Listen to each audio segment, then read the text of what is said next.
नमस्कार साथियों, आप सभी लोगों का एक बार फिर स्वागत है मेरे YouTube चैनल टेक्नो मास्टर सत्येन पर। आज के EHRMS के इस वीडियो में हम देखेंगे कि यदि किसी एम्प्लॉय का ट्रांसफ़र एक ज़िले से दूसरे ज़िले में हो जाता है तो उनकी प्रोफाइल को EHRMS में हम किस प्रकार से दूसरे ज़िले में स्थानांतरित कर सकते हैं। इसके लिए आपको कुछ बातों का विशेष ध्यान रखना होगा। यदि एम्प्लॉय की प्रोफाइल आपके यहाँ अप्रूव हो गई है तो सबसे पहले उनकी प्रोफाइल को आपको पेंडिंग करना होगा। दूसरा, यदि आपने उनको किसी प्रकार का चार्ज आपके यहाँ पर दे रखा है, जैसे EIC, EIO या अप्रूवर का रोल आपने उनको प्रदान कर रखा है, तो पहले वह रोल उनकी ID से आपको रिमूव करना होगा। इसके बाद ही आप उनकी प्रोफाइल को एक ज़िले से दूसरे ज़िले में ट्रांसफ़र कर पाएंगे। तो चलिए देखते हैं आज के इस वीडियो में कि यदि एम्प्लॉय का ट्रांसफ़र दूसरे ज़िले में होता है तो EHRMS में आप उसे किस प्रकार से कर। EHRMS के होम पेज पर आने के बाद आपको यहाँ पर लॉगिन कर लेना है। तो सबसे पहले मैं आपको दिखाने के लिए अपने EIC का अकाउंट एक लॉगिन कर लेता हूँ, जिसमें मैं आपको बताता हूँ कि मैं किस एम्प्लॉय की प्रोफाइल को यहाँ से ट्रांसफ़र कर रहा हूँ। तो फॉर एग्ज़ाम्पल यहाँ पर मेरे एक एम्प्लॉय हैं जिनकी प्रोफाइल यहाँ पर वेरीफाइड है, ग्रीन कलर में आपको दिख रही है, जैसे विजय परमार करके ये एम्प्लॉय हैं। इनकी प्रोफाइल मेरे यहाँ अप्रूव्ड है। तो सबसे पहले इनकी प्रोफाइल को मुझे यहाँ पर पेंडिंग करना होगा। तो इसके लिए इनके जो प्रोफाइल का स्टेटस है, इसे चेंज करने के लिए मुझे यहाँ पर EIO का अकाउंट लॉगिन करना होगा। तो उनका जो ट्रेजरी कोड है वो मैं यहाँ से कॉपी कर लेता हूँ। ट्रेजरी कोड कॉपी करने के बाद अब मैं यहाँ से जो EIC का अकाउंट है इसे लॉग आउट कर दूँगा। लॉग आउट करने के बाद अब मैं यहाँ पर जो EIO स्टेबलाइजमेंट इंचार्ज ऑफिसर का जो अकाउंट है उसको मुझे यहाँ पर लॉगिन करना होगा। तो मैं यहाँ पर EIO का अकाउंट लॉगिन कर लेता हूँ। यहाँ पर EIO के जो लॉगिन अकाउंट ID पासवर्ड है उनको दर्ज करने के बाद यहाँ पर लॉगिन बटन पर मैं क्लिक कर देता हूँ। लॉगिन होने के बाद ऊपर जो मेन्यू दिखाई दे रहे हैं उसमें से चेंज एम्प्लॉय प्रोफाइल स्टेटस वाले मेन्यू पर हमें क्लिक कर देना है। जैसे ही हम इस पर मेन्यू पर क्लिक करेंगे तो हमें जितने भी रजिस्टर्ड एम्प्लॉय हैं उनकी प्रोफाइल नीचे दिखाई देने लग जाएगी।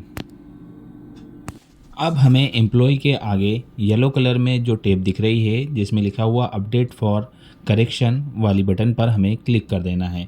तो जैसे ही हम इस बटन पर क्लिक करते हैं तो एक पॉपअप विंडो हमारे पास खुलकर आती है जिसमें लिखा होता है information after clicking on edit status of employee will be change to pending profile will move to clerk will re-verify updated employee detail and will move the profile to approve for the final approval।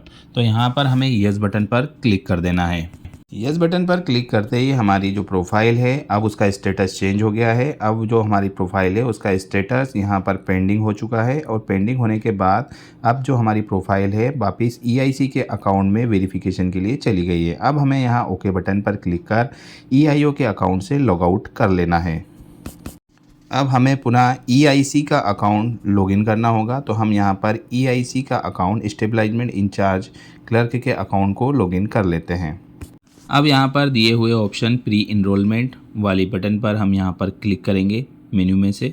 जैसे ही हम यहाँ पे क्लिकेंगे तो onboard employee पर click करने से हमें जितने भी ऑनबोर्ड एम्प्लॉय हैं उनकी लिस्ट दिख जाएगी। अब हमारा जो एम्प्लॉय है उनका हम यहाँ पर ट्रेजरी कोड डालकर उन्हें सर्च कर लेंगे। जैसे मैंने विजय परमार थे तो विजय परमार पहले वेरीफाइड दिख रहे थे, अब वो यहाँ पर प्रोफाइल उनकी पेंडिंग आने लग गई। तो आप यहाँ पर येलो कलर से देख सकते हैं। तो आपको अगर ऐसे नहीं मिल रहा है तो आप यहाँ पर उनका ट्रेजरी कोड डालकर भी उन्हें आप यहाँ पर सर्च कर सकते हैं। तो देखिए मैंने यहाँ ट्रेजरी कोड डाला तो उस तरीके से भी आप इनको सर्च कर सकते हैं। यदि लिस्ट में दिख रहे हैं तो डायरेक्ट वहाँ से। अब यहाँ पर एक्शन बटन पर आपको क्लिक करना है। तो जैसे ही आप यहाँ पर एक्शन बटन पर क्लिक करेंगे तो अब यहाँ पर हमारी जो सेकंड फेज, अब यहाँ पर हमें एम्प्लॉय की डिटेल दिखेगी। तो यहाँ पर हमें एम्प्लॉय की करंट जो पोस्टिंग है उसे अपडेट करना होगा। तो यहाँ पर अभी उनकी जो करंट पोस्टिंग है उसे यहाँ पर हमको रिलीविंग करनी होगी और उसके बाद नई जो पोस्टिंग जिस कार्यालय में वो जा रहे हैं वहाँ पर उनको वापस पोस्टेड कर कर उसे करंट पोस्टिंग हमें यहाँ पर सेट करना होगा। तो वो हम कैसे करेंगे, तो यहाँ पर जैसे ही हम एम्प्लॉय का ऑप्शन हमारा खुल जाएगा तो हमें ट्रांसफ़र एंड पोस्टिंग वाले वाले टैब पर क्लिक कर देना है। तो जैसे ही आप यहाँ पर क्लिक करेंगे तो जो एम्प्लॉय की करंट पोस्टिंग है और जो फर्स्ट पोस्टिंग है दोनों ऑप्शन आपको यहाँ पर दिखाई देंगे। क्योंकि अब एम्प्लॉय की करंट पोस्टिंग दूसरे ज़िले में हो गई है तो हमें जो करंट पोस्टिंग है उसको एक्शन बटन में जाकर क्लिक करके उसे हमें यहाँ से एडिट करना होगा और उनको यहाँ से रिलीव करना होगा। तो हम यहाँ पर जो सबसे नीचे जो करंट पोस्टिंग वाला चेक बॉक्स है उसे पहले हमें सबसे पहले अनचेक करना होगा। इसे हम अनचेक कर देंगे। अब इनको हमें यहाँ पर किस दिन यहाँ से रिलीव हो रहा है उस तारीख को हमको यहाँ पर डालना होगा। तो यहाँ पर उनकी रिलीविंग डेट जो रही, जिस भी तारीख को आपके यहाँ से वो रिलीव हो रहे हैं उस तारीख को चयन हमको यहाँ पर कर लेना है और उनका जो भी ऑर्डर नंबर है उसको हमें यहाँ पर दर्ज कर देना है और उसके बाद नीचे जो सेव एज ड्राफ्ट का जो ऑप्शन दिखाई दे रहा है उस पर आपको क्लिक कर देना है। तो जैसे ही आप ये क्लिक करेंगे तो उनकी जो आपके ज़िले में उनकी जो रिलीविंग डेट है वो सेट हो गई है। अब आपको उन्हें उनकी जो वर्तमान जानकारी है जहाँ पर उनका स्थानांतरण हुआ है उस कार्यालय की जानकारी अब आपको यहाँ पर ऐड करनी पड़ेगी। तो उसके लिए ऊपर जो ऐड न्यू डिटेल वाला टैब आपको दिखाई दे रहा है उसके ऊपर आपको क्लिक करना होगा। तो जैसे ही आप ऐड न्यू डिटेल वाले टैब पर क्लिक करेंगे तो आपसे जहां उनकी ट्रांसफ़र पोस्टिंग हुई है उसकी जो न्यू डिटेल है वो भरने का ऑप्शन आपको यहां पर खुल जाएगा। तो आपको यहां पर उनकी जो नया कार्यालय है उसकी समस्त डिटेल आपको यहां पर भर देना है। उसके बाद जो नीचे करंट पोस्टिंग वाला जो चेक बॉक्स है उसे आपको टिक कर देना है कि जो नवीन ज़िला है वो अब उनकी करंट पोस्टिंग हो गई है। तो आप यहाँ पर करंट पोस्टिंग वाले टिक पर क्लिक कर देंगे। यहाँ पर आपको नीचे ज्वाइनिंग डेट दर्ज करनी होगी। इसके बाद आपको यहाँ पर ऑर्डर नंबर दर्ज करना होगा। ऑर्डर नंबर आप यहाँ पर जो भी उनका ज्वाइनिंग ऑर्डर है वो आप यहाँ पर दर्ज कर दीजिएगा। उसके बाद ऑर्डर की जो डेट है वो आप यहाँ पर दर्ज कर दीजिएगा। तो ऑर्डर डेट आप यहाँ पर डाल देंगे। इसके बाद आपको जो भी रिमार्क आपको यहाँ पर लिखना है उस रिमार्क को आपको यहाँ पर दर्ज करके सेव एज ड्राफ्ट बटन पर क्लिक कर देना है। तो यहाँ पर एक नोटिफिकेशन आएगा कि जो सिलेक्ट ऑफिस है वह डिफरेंट है योर स्टेबलाइजमेंट इंचार्ज क्लर्क के ऑफिस से। तो क्या आप ये चेंज करना चाहते हैं? तो आप जैसे यस करेंगे और ओके बटन पर क्लिक करेंगे तो यहाँ पर जो पोस्टिंग डिटेल है वो अपडेट सक्सेसफुली हो जाएगी और जो एम्प्लॉय हैं उनकी जो प्रोफाइल है अब दूसरे ज़िले में ट्रांसफ़र हो जाएगी। तो यहाँ पर अब आप देख सकते हो कि जो एम्प्लॉय है उनकी अब यहाँ पर न्यू ज्वाइनिंग की डिटेल है, जो करंट पोस्टिंग है वो यहाँ पर अपडेट हो चुकी है और उनका अलग ऑफिस यहाँ पर दिखाई देने लग गया है।